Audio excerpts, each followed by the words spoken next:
I've been waiting for you, Herb. Yes, ever since that lovable old scoundrel poked me in the chest and called me a frustrated bulldog, I knew he was going to need you to keep me from putting him in a jail cell next to that other fiend in his family. He said a lot of nice things about you, too, John. Yeah, well, spare me. I don't want to get a big head. As a matter of fact, every time I think of the case, I get all choked up inside. So rather than subject you to my biased interpretation, I'll let you read Willie's confession, then you can draw your own conclusions. Confession? Yes, in which he describes his warm-hearted motivation for nearly wiping out the payroll department. He said he wanted money to give to the poor. What kind of a statement did the others give? Well, you don't give statements when you're unconscious.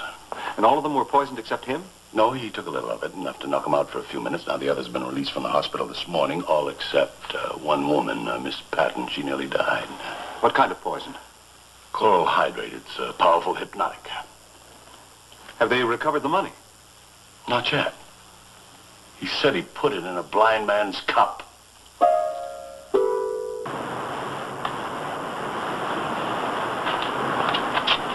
You are from the police. Yes, Lieutenant Weston. This is Mr. Maris, the Bentley boy's attorney. Well, I'm Nettie, and this is Mr. Sobel. This is all quite exciting, having a rendezvous in the park. Rather like one of those European trenchcoat affairs. Horace? Oh. Where are the others? Well, Melanie's out there thinking. You know, she analyzes dreams. And Miss Patton is... She's our contometer operator. She hasn't been with us except for a few months. You know, you can't get reliable people anymore. Mr. Sobel had to fix her machine 5 times this week.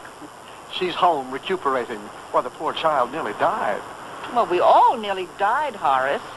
And you all had access to the lemonade. Well, yes, we all had access, but we didn't all know about it. You see, it was Mr. Sobel's birthday. Mr. Sobel, would you tell me exactly what happened at your birthday party? Well, I was about to blow out my candles when William came in with the payroll. He put it on my desk. And then we all drank the lemonade. You didn't check the contents of the payroll pouch? Whatever for? If I hadn't trusted William, I wouldn't have sent him out for the payroll now, would I? But if you didn't open the pouch, there'd be no way of knowing if the money had been removed before or after it reached your office. Yes, I see what you mean. Any one of us could have done it. If we had a reason. Mr. Sobel certainly didn't. He has a fine, substantial job and an inheritance. Nettie and I are going to be married in a few months. Oh, Nettie, Horace, you'll never guess who the little man in the trunk was. Melanie, this is Lieutenant Weston and Mr. Maris, William's attorney. How do you do? What did you say about a man in a trunk? Well, I was in a steamer trunk with a tiny little man, and there was a lock on the inside. In my dream, this is. And I just didn't have the slightest idea who he was. You can imagine how frustrating that would be. Yes. Well, I finally figured it out, and it was you, Mr. Sobel. Me? Yes. With all that exciting talk about your taking a trip to Europe, I just wished myself into your trunk. Well, why was the lock on the inside? Oh, come on, Herb. You know, if you're inside a trunk, you want to get out when you... Did you say Europe? Yes, isn't it exciting? Mr. Sobel is taking a kind of sabbatical. He says he's only going to Europe for 2 months, but with his inheritance, I just wouldn't be a bit surprised if he didn't come back at all. Good gracious, look at the time, Horace. We must go back to the office if we expect to get that new payroll out today. Mr. Maris, Lieutenant. Now, if you need us for any further help, don't hesitate to call on us. Bye-bye now. Bye now. Quite a group. Yeah. I can hardly wait to see what Miss Patton's like.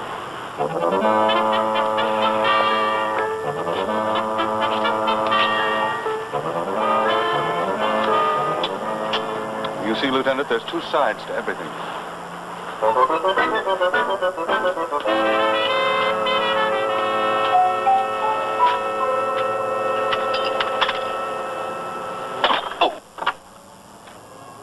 Miss Patton, my name is Herbert Maris. I wonder if I could talk to you. Threshold's right across, Mr. Maris. Hi.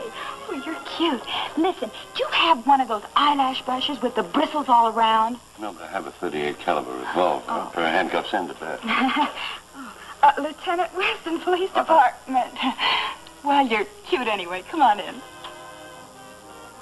You'll have to live with it, John. You're cute. You're an act. Yeah, that's right. I put him in jail. He gets him out. It's a regular little routine we've worked out. A lawyer. I've always wanted a lawyer. But, you know, I never had any problems I couldn't work out for myself. Who are you defending? William Betterly. Oh, Willie. Another Mr. Sobel in the making. What do you mean by that? Nothing, really. It's just that, well, you know, I feel sorry for poor old Mr. Sobel. I mean, he wanted to be a man, but, well, he's been so surrounded by zombies all of his life that, well, it's sort of become a way of life with him. You know, it's a wonder he stays awake the way he keeps popping pills in his mouth all the time. What pills? I think they're for his nerves. What's the name of his doctor? No, but I'm sure he can find it in the personnel records. May I use your phone? My house is yours.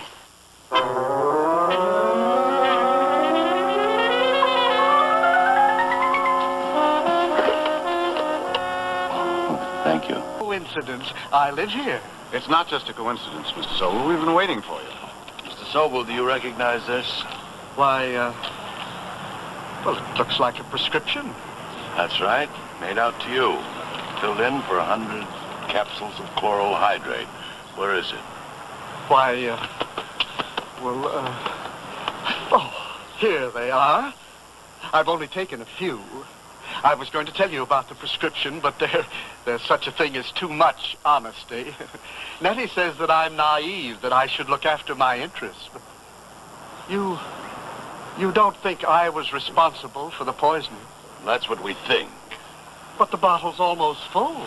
There have been other bottles, Mr. Sobel. Well, I didn't need the money. I have my inheritance. I checked it. There never was an inheritance, Mr. Sobel.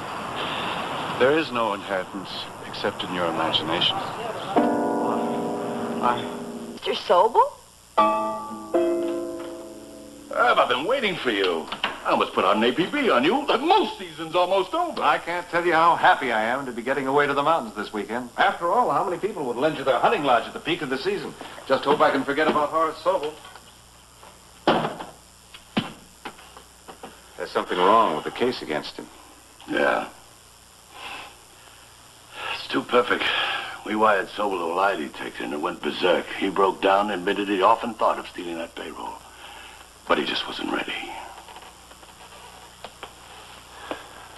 I didn't fall. Fall from where? From the sky. I floated. And when I wanted to, I went even higher. Well, Mr. Maris, do you know what that means to me? I've been trying to fly for a year now. And it wasn't until last night, after I got out of jail, that I was able to maintain steady flight. We have a lot of cases like that. I'm afraid the lieutenant is a bit of a skeptic. Oh, what a pity.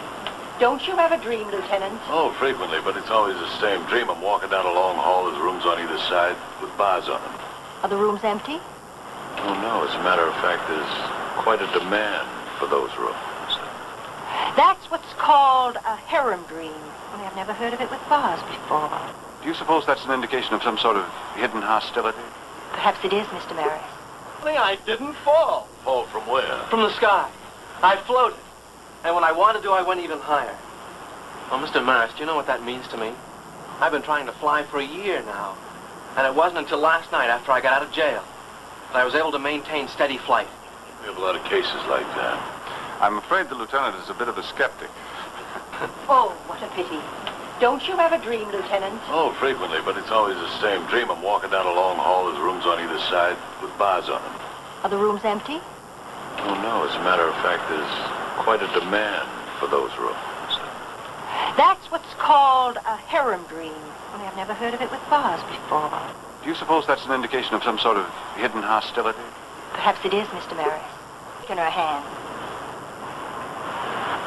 Yes, go on. When I reached out, and I pushed it straight in her face. Then I woke up. And Melanie never hurts anyone. Wow. That's very interesting. Which is precisely why you are the only person who could have committed the crime as efficiently and successfully as Mr. Sobel might have. A wonderful plan dropped right in your lap. Nettie. Of course. That's why I pushed the cake in her face. My subconscious knew what my heart wouldn't accept. Just one more question, Nettie. Where's the money? Oh, it's all there. I've been working it back into the company. $1 here, a few dollars there. It can be checked. I didn't want it. I only wanted to bring Horace to his senses. But he couldn't do it with Miss Patton around, so she got an extra dose of poison. I coated her glass. But there's some things you can't kill. How long will I be in jail, Lieutenant? A good long time. Very well, I'll take my deer along. Come along. But how can I face them when they know I thought of doing such an evil thing? I'm so sorry for everything. But how can I convince them? You'll never know unless you open the door, Mr. Sobel.